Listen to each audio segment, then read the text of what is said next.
Well, good morning, LifeVantage.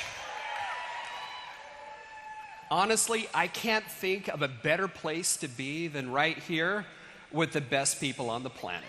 Do you agree? Now, I believe, is the best time to be part of LifeVantage. Earlier this week, we announced it a little earlier, a record quarter for us, 58 point something million. But what does that mean for you? That means that your businesses, each of you individually and collectively, had your best months in the history of the company. That means the biggest checks and the most success. So congratulations to each of you guys. Because that number is really just a score on what you are doing. Also on Monday, we announced or made an update or updated our forecast or guidance for where we are going for the year. And not only are we projecting that we're going to beat our record year, but that we're going to crush it. So congratulations to you guys. Thank you. It's fun being scorekeeper. That's why I always say it's you guys that we're really reporting on. It's your collective efforts. And it's always a pleasure and an honor to do that. So as a company, we're doing well. But I guess the question would be, as an industry, where are we headed?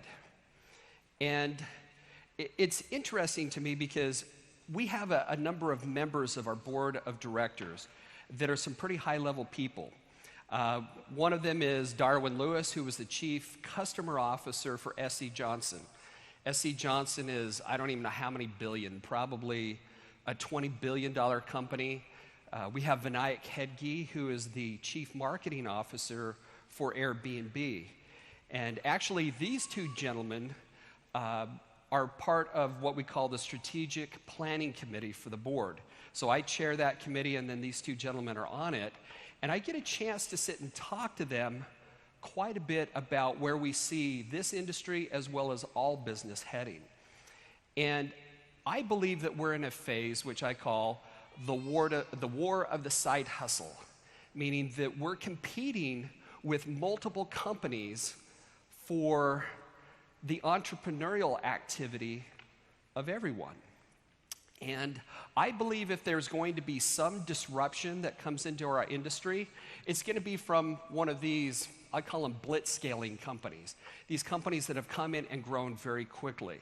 And as you can see, Airbnb is represented up there, and we have we have their chief marketing officer on our team helping us plan.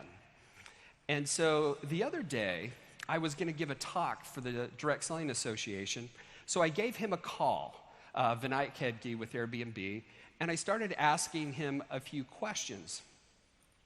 And one of the questions that I asked him was, do you see your company as a competitor to direct selling? And his initial response was, no, we're not a competitor. And I said, really? Are you sure that you're not a competitor to us? And he sat there and he paused for maybe 20 or 30 seconds, and he said, well, companies like these right here, he said, our goal or mission in life is to create millions of entrepreneurs. What is your mission? Now, he said that rhetorically because he knows that that's what we do, not only as a company, but as an industry. So he said, in this instance, he goes, I believe that we're direct competitors. And so some of the next questions I began posing to him was, how do we protect ourselves as an industry and as a company from companies like yours? And I won't get into everything that he said. Those are trade secrets. But it made me think, and also from our strategic planning, begin pondering the question of this. What is the engine that drives long-term everything in this industry and is really our competitive advantage? Now, if you think about this question, you'll probably come up with several answers. You may think, well, it's the comp plan. I think that may be part of it. Well, it's the products. Definitely definitely part of it. Events, those play a role. Recognition, a big part of it. But I don't believe that it represents the true competitive advantage that we have. I believe that that is our distributor influencers, okay? That's each of you, but specifically those that we would classify as influencers. Now, what I'd like to do today, I'm normally not the rah-rah style presenter. I wish I was a rah-rah guy sometimes. But I like to teach principles. And when Andy Andrews is always up on the stage, he says, look, I'm not an entertainer, I'm not a motivational speaker, but I teach principles because those can change your lives. So let me teach you a new principle, which I call the influencer conundrum. And if you've been keeping track, on previous events, I've talked about 7 different principles. So this is principle number 8. Now, for those of you who have done opportunity meetings, and how many have been at the front of an opportunity meeting? Okay? You may have drawn this. Whoops, I think I went one ahead. You may have drawn this, right? This is an important thing you want to look at, and this is the most important spot to be. You want to come in right here, right? Does it sound familiar? Okay. Unfortunately, this is just the very beginning of the story, and where the star isn't necessarily the most important part. And what I want to talk to you about is, what is one of the most important pieces? It's not where that star is right now, it's where the star is right here. What happens to a company when they get right there and they go through a growth cycle? And much of that is influenced by what happens down here on this line, okay? This is what happens on this line, we call this the influencer line, is really what governs the long-term viability of a company. How many had a chance to go to Eric Worre's GoPro event just recently? Okay, so quite a few of you. His opening talk, he discussed this, and a few weeks after that event, he flew into Salt Lake, and he and I were able to spend about a half a day together in my office, just kind of brainstorming a little bit more through this idea. So a lot of the ideas, I just want to give some credit to him. A lot of these ideas come from his talk too, as well as ideas that we've had as a company. So this line right here is the influencer line. Let me see if I don't even know if you can see a laser clear back there, but anyway, this line right there is the influencer line, and it grows on average about 10% year over year, okay? Now, as a company begins growing in revenue, the disparity between the true influencer line and where the revenue line is a critical piece of the longevity of a company. If the influencers in the company are not growing, then it puts more and more pressure on those influencers as the revenue of the company continues to grow. And at some point, the company begins to correct and go back down to the level of the true influencer, okay? So it always returns to the level of how many influencers you have in the organization. Typically, as a company begins to dip like that, you may have many people that join the company, not many, but in some organizations it may be many, that join the company because I call them momentum junkies. What they do is they look to catch a company just as it's growing, they stay with it a little while, and then as soon as it downturns, bam, they jump, right? And we may have had a few like that, just a few. But, okay, 2. Okay. Did I just speak my internal monologue? I didn't mean to do that. Okay, but for a company this size, that's not bad. Okay, so typically at this point you begin getting the momentum junkies diving off, because if all you've known is this part, it's like heroin. You can't, from what I hear, you can't get off of it, okay? Just saying. So typically what a company's best option at this point, because if the decline becomes too rapid, too many people start jumping, and when the momentum junkies jump off, If there's too many of them in an organization, it begins to, I don't know, create a stampede, okay? More people begin jumping off, and the company can go into a spiral and go away. What is one of the best results is that a stabilization can occur and that you begin to glide until the influencer line connects again with the revenue line of the company. And hopefully you can keep that up as high as possible. Because then, what typically we don't describe in the company is when the next step happens. Once that line converges again, you're then prepped for another run, okay, of a company. So when we talk about the growth of a company, that we normally just draw that first piece, but really it can be a series of growths that continue to expand and grow the company.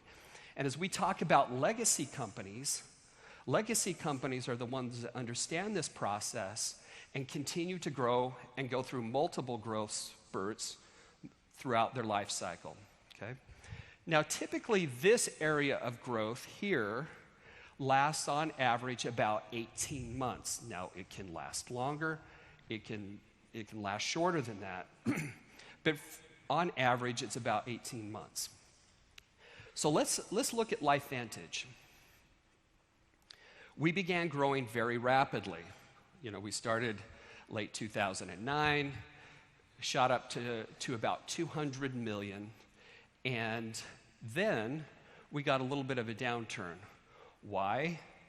Primarily because the disparity in between the influencers and the revenue were out of alignment, okay?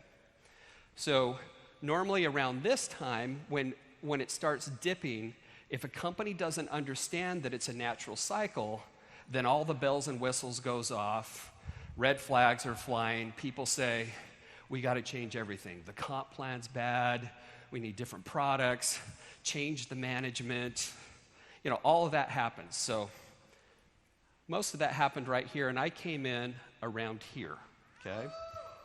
Well, I'm glad the company didn't understand it, and they said, hey, change management, and so it was good. Again, I speak my internal monologue, and I should not be doing this. Okay, so my goal was to bring more of a stabilization plan to the company and to create a glide, okay? One of the good things about LifeVantage is that we have incredible products, and we have an incredible number of people on subscription, which creates stability. We have wonderful leaders that typically many of you have never been in network marketing before, so you didn't even know what a momentum junkie was, okay? So you weren't jumping off. You guys stayed and created a nice glide, and what we were trying to do from a corporate level and a leadership level was to bring in more influencers so that we could change the pitch right here of the number of influencers so that it would connect with the revenue line as quickly as possible. So basically, we did that, and then we ramped it up even more with a red carpet program to even bring in more influencers. And now I would say we're probably, well, if this is the highest we got, then we're probably right up over here is where we're projecting, okay? That's where we're at. So this is where we're at on our process for LifeVantage. But as you can see, it's a series of these lines and waves that go up and down. And this is just probably one of many. So part of why I'm explaining this process to you is that who knows, in 2 years or wherever, we may get another flattening. And it's important that you understand that back here so that you don't get alarmed here and that you begin focusing on this line here, okay? So what is the goal of us at LifeVantage as leaders, as corporate? Our goal right now in this phase is to develop as many influencers in our business as possible, because typically that line, I said, grows at about 10%. You can artificially boost that to a higher percentage through different programs, both external as well as developing more internal leaders. Because if we can make that pitch steeper, that means that we can grow your businesses longer and bigger before the disparity in between those two lines gets out of whack. Does that make sense? Okay, so that's our goal right now. Okay. Now, why is it important to have influencers in your business? And let me put this into dollar terms. And I'll define an influencer here in a minute, but typically, as a rule of thumb, if you can get 25 influencers, true influencers in your business, it'll generate a 7-figure income, okay? So that's the goal for us, get 25 influencers in each of your businesses. To do that, we really need to become an influencer-producing juggernaut, okay? Now, you may ask yourselves, are influencers born? I mean, do I have to go out and seek them? Or are they nurtured? And I would have to say that for the most part, they're nurtured. There may be some that are born, just, natural influencers. But for the most part, you can create influencers. So what is an influencer? What are the characteristics of an influencer? Now, at the Grow Pro event, these are some of the characteristics that Eric Worre said, and I like them. Now, they're very qualitative, so it's kind of hard to gauge them or to run a report to determine if there's an influencer in your group. But what he said was, influencers are independent, okay? And they're problem solvers. Quite often, I can tell if somebody's an influencer if I'm talking to their group or if I'm talking to them, and they said, I think we needed this piece, like this brochure, for our business to grow, and we've been waiting for a year for you to produce it, so we're just hanging out here, right? All I know is if it was my business, man, I'd be making whatever I needed to do in order to move that business forward. So they're independent, they're problem solvers, they're consistent. They create action where action would not have occurred otherwise. And they have a big vision. These were the 5 kind of qualitative items that Eric had said really identify who an influencer is, and I agree with that. But there was also one qualifying piece to it. They had to be hungry, okay? And I think hunger is what drives all the other qualities. And for those of you that have been in the business for a while, think back to when you first got into it. How hungry were you at that time? As I listened to Scott Satterfield just out on the stage, he was talking about his hunger and desire that was moving him forward, and I've heard most of you leaders talk about yours. And it's that hunger that I think is the activation of all those other characteristics. So from a LifeVantage standpoint, how are we defining or trying to track influencers in our business? I think one of the steps to be an influencer on a corporate level, to have a corporate-wide or a cross-line influence, I think you need to become an elite. So we've got a lot of elites here in the business, but I think you can be an influencer in your own organization at a lower level. But to really have that broad influence across lines and across the company, you need to be an elite. I think you need to be enrolling monthly. You need to have a new person mentality. And this new person mentality is kind of like that hunger, that you're in that producer mode, okay? I think you need to be an expert at building Pro 3s in your organization. You need to be able to create and follow systems. So if your organization has a system, follow it, okay? If your organization doesn't have a system, then you need to create one, okay? I think you need to be consistently rank advancing. Now, this isn't meaning that you have to, be jumping every month. Heavens no.